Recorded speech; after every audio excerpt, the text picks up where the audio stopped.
Imagine stepping into an arena where every single reaction from the crowd, every cheer, every boo, every gasp, it doesn't just fill the air. It actually shapes the story that's unfolding right in front of you. Exactly. Today, we're taking a deep dive into, well, an absolutely electric night of WWE Friday Night SmackDown number 1361, live from the 3 Arena in Dublin, Ireland. This is August 22nd, 2025. Yeah, and our mission for this deep dive, it's pretty clear. We really want to unpack that raw, kind of visceral connection between the performers and the audience. We're going to explore just how fast allegiances can shift in that kind of atmosphere, and really trying to understand what genuinely clicks, what resonates, and maybe what falls flat in this dynamic world of pro wrestling. Right. We've pulled together insights from the broadcast itself, some behind-the-scenes stuff, promotional material, just trying to reveal all those fascinating layers of fan interaction and how the superstars react. And this wasn't just, any old show. This was the first SmackDown ever in Ireland. Ever. So the atmosphere was just, well, it was ripe for celebration, but also for some really unexpected turns. Absolutely historic. Right from the start, you had Wade Barrett and Joe Tessitore, the announcers, just raving about the energy. So what does that actually mean for a superstar stepping into that kind of charged environment, especially when it's your home country? Oh, we got to unpack. Well, it instantly amps everything up, doesn't it? For the performers, it means you're not just dealing with the storyline, you're dealing with this very real, immediate, sometimes overwhelming feedback from a crowd that's having this totally new experience. Yeah, something they've waited for. Exactly. And that historic context, it can either, lift you way up or expose you to some kind of backlash you just didn't see coming. We saw that play out right away, didn't we? With Becky Lynch, the WWE Women's Intercontinental Champion. Oh, yeah. She got this thunderous reception. I mean, truly a hometown hero's welcome. Yeah. Fans singing nonstop, celebrating the first SmackDown there. You could feel it. And Becky even talked about being a fan in that same arena, like making eye contact with Randy Orton way back when. Now she's standing there, champion. You'd think that moment, it'd be perfect. You really would. And that emotional connection, that homecoming, it felt so real, so special. Pure adoration, But this is where things got really interesting. Despite all that love, all that adoration, Becky just flips and declares none of the fans deserve the show. Said she even tried to cancel it. Wow. It wasn't just like a slip-up. It felt really deliberate, a provocation. And the crowd, how'd they react? Oh, they turned fast. The cheers just switched to boos, and they started chanting for Lyra Valkyria instead. Ouch. Yeah. In her hometown. Yeah. And reports say Becky was genuinely furious about it. She immediately went into listing her achievements. First woman to main event WrestleMania, bestseller, Grand Slam champ. The whole resume. Right. And having a hot American husband, as she put it.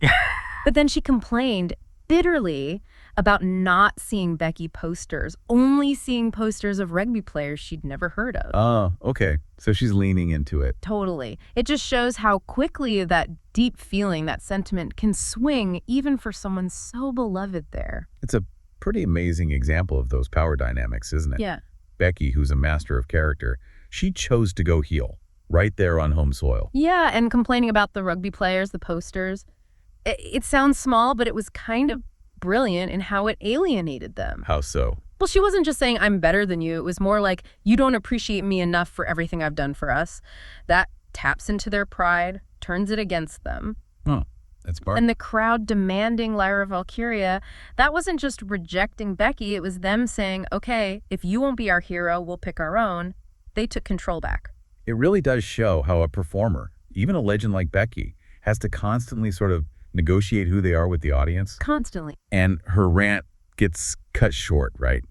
First, by Tiffany Stratton, the women's champ from Raw, telling Rebecca to leave. Yeah. Then Nia Jax attacks Stratton. Jade Cargill makes the save. Just chaos. Total chaos. Fueled by Becky's words and that crowd reaction. Which is exactly what SmackDown GM Nick Aldis had to deal with. Right. All this comes out. Yeah, and he kind of admits, look, I thought inviting Becky was a good idea, but it just caused problems. So, boom, he books this huge tag match for the main event. Tiffany Stratton and Jade Cargill versus Becky Lynch and Nia Jax. What's really interesting there is how management, Aldis in this case, had to react immediately to the crowd and the character stuff happening in real time. Absolutely. Becky's move didn't just change her story. It set off a chain reaction hitting other top stars and the main event itself. It really shows how the story in wrestling isn't just scripted. It's like co-created dynamically with the audience's emotions. So it makes you wonder, what does a superstar do then? When the fans you say you represent, especially at home, turn on you, do you try to win them back? Or double down. And Becky, it seems, definitely doubled down. That's a good point about strategic alienation. But while the crowd's dealing with Becky going heel backstage, you had other things brewing, new alliances forming, right? Indeed. We saw a really intriguing partnership pop up that night with Mello Don't Miz. Right. Carmelo Hayes and The Miz. Yeah, backstage, Carmelo actually defended The Miz against Fraxium and Axiom's criticisms, called Miz a future Hall of Famer, an intelligent guy. That is surprising. And what's really notable here is The Miz, who's usually the heel everyone loves to hate, he was reportedly getting loudly cheered by the Dublin fans during their tag match. Against the Motor City Machine Guns, yeah. Yeah. And they won. They did. Mello Don't Miz got the victory. That's a fascinating observation, though. It's not just good guys and bad guys anymore, is it? Sometimes it's about respect earned over years. Exactly. The Miz, the A-lister, he's been that top antagonist for so long. Maybe this is the knowledgeable audience finally giving him that, I don't know, begrudging admiration, maybe even actual cheers. Yeah, could be. And now they're contenders for the tag titles. That crowd support might actually be a factor going forward. Absolutely. It shows that nuance in fan engagement, you know? Respect for longevity, for consistent character work, even if it's a villainous character. It's a different kind of loyalty. Okay. And elsewhere that night, we had stuff with Jimmy Uso. Yeah, another segment showing different dynamics. Kathy Kelly's interviewing Jimmy about Naomi's happy news. It's his 40th birthday, too. Right. And it gets interrupted. Sami Zayn comes in, heartfelt hug, congrats. Then MFT joins.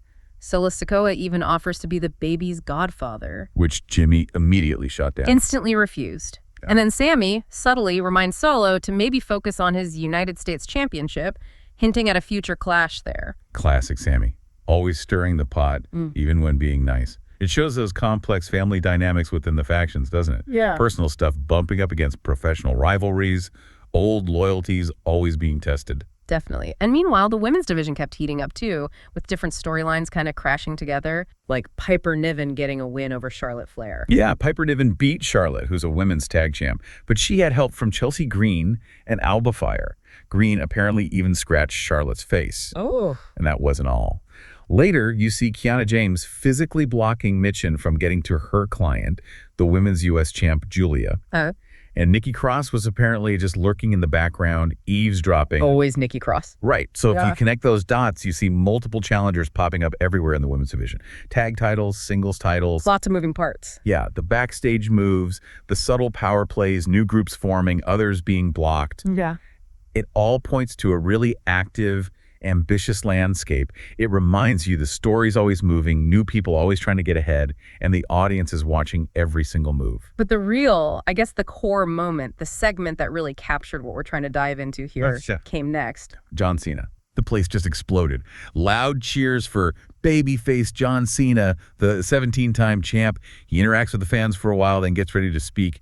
You could feel the anticipation. Huge moment. Then, bam, Logan Paul's music hits. And the boos were just as loud as Cena's cheers.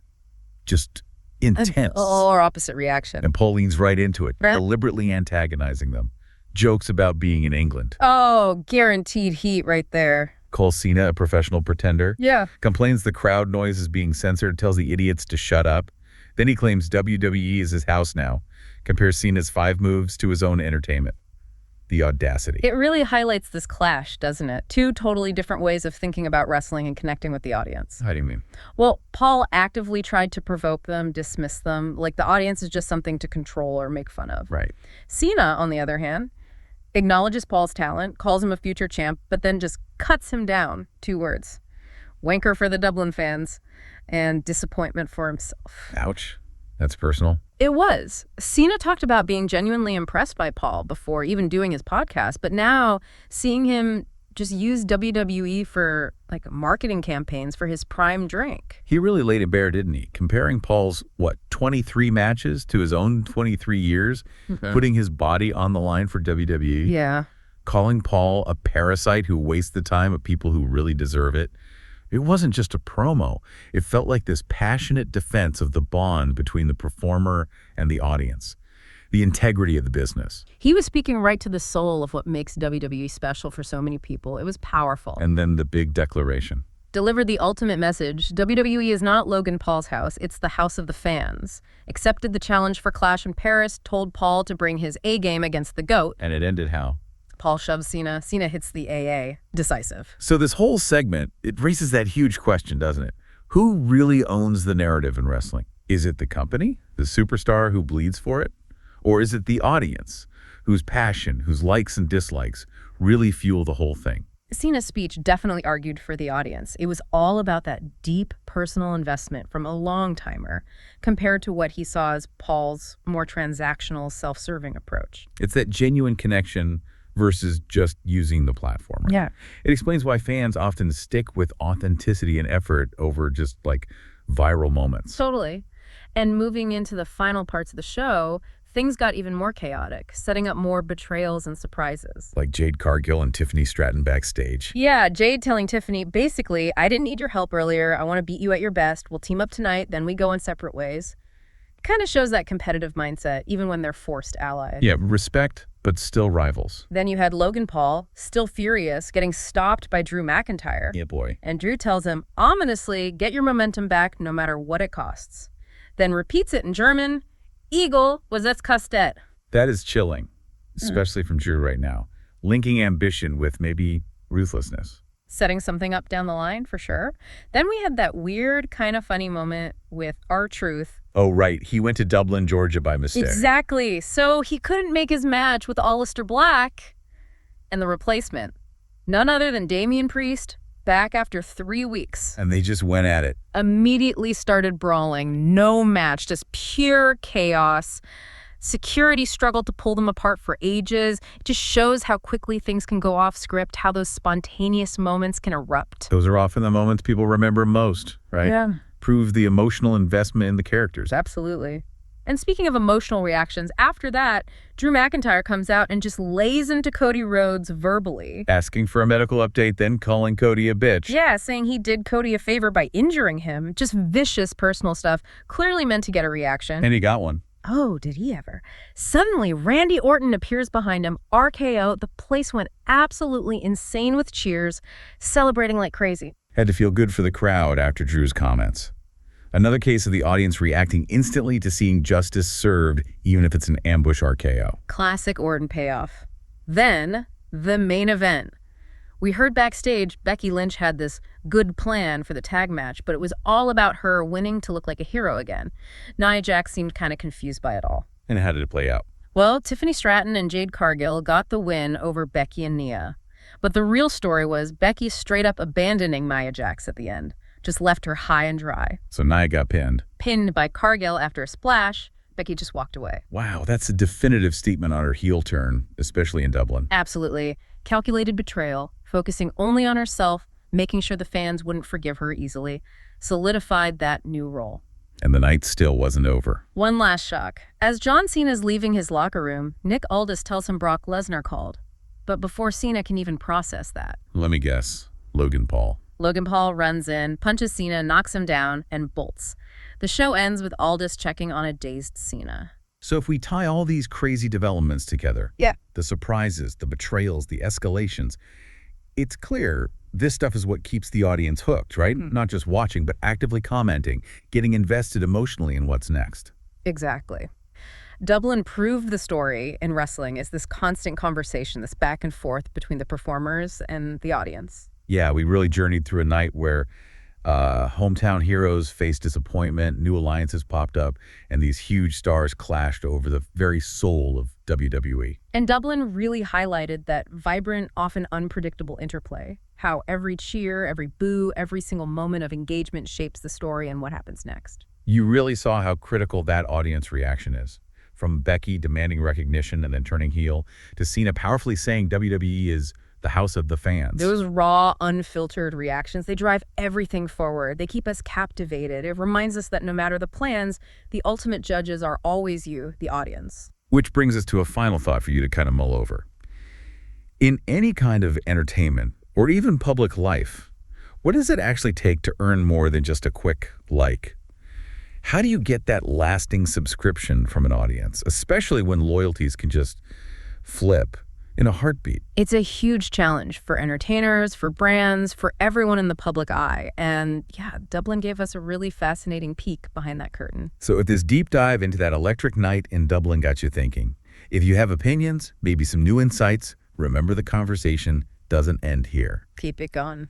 Just like those fans in Dublin making their voices heard, we really encourage you to join the discussion. Head over to social media, definitely hit that like button, subscribe to the deep dive so you don't miss future episodes. Please do. And most importantly, share your comments. Let us know what you thought of the show, what stood out to you. We genuinely want to hear your take.